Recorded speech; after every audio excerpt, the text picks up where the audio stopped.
আমি আপ্লুত, আমি ভীষণ আপ্লুত এবং আমি ভীষণ খুশি, এক্সাইটেড। সাথে ছবি তুলবো, না হলে পুষবে না। অনেক ভালো, উনি তো আমার ফেভারিট। অনেক বেশি ভালো, আমার তো ফিল অনেক বেশি ভালো লাগতেছে। আল্লাহ কাউকে ভালোবাসলে আশপাশে আসলে মানুষের ভালোবাসা দেখলে সেটা বোঝা যায়। সাথে ছবি তুলবো, না হলে পুষবে না। আসো। কেমন আছেন? হ্যাঁ আলহামদুলিল্লাহ। এই যে এটা তো আসলে অপরিসীম পাওয়া, অপরিসীম ভালো লাগার বিষয় যে দর্শকদের মনের মণিকোঠায় একটা জায়গা আছে, তারা ভালোবাসেন। খুব ভালো, খুব ওয়াও ওয়াও, জাস্ট ওয়াও, অনেক কিউট, অনেক। আপনার সাথে ছবি তুলবে।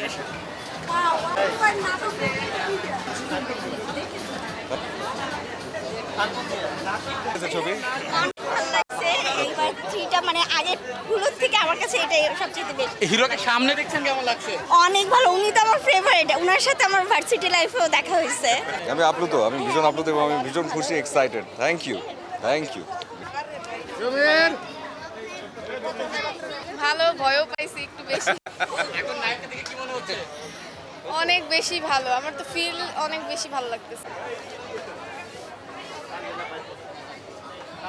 আজকেও হাউসফুল ছিল এবং মানে যে সবাই একরকমের উদযাপন করছে এবং সবগুলো ছবি আসলে আলহামদুলিল্লাহ হাউসফুল যাচ্ছে, which is very good, very appreciated.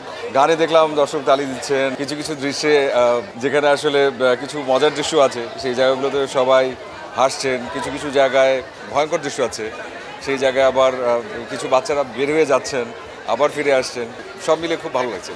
আমি কিন্তু বরাবরই বলে এসেছি এটা শুধুমাত্র ভৌতিক ছবি সেটা কিন্তু না, এটা হরর থ্রিলার, এটা একটা পারিবারিক গল্প এবং এখানে সব রকমের দৃশ্য আছে, মজার দৃশ্য আছে, পারিবারিক দৃশ্য আছে, বার্তার দৃশ্য আছে। বিশেষ করে শেষ দৃশ্য আমি দেখলাম দানিয়াপাড়া একটি দৃশ্যে অনেকে ইমোশনাল হয়ে যাচ্ছে, which is very appreciating. Maximum মানুষের রিয়াকশন দেখলাম পজিটিভ, আলহামদুলিল্লাহ, উইচ ইজ গুড।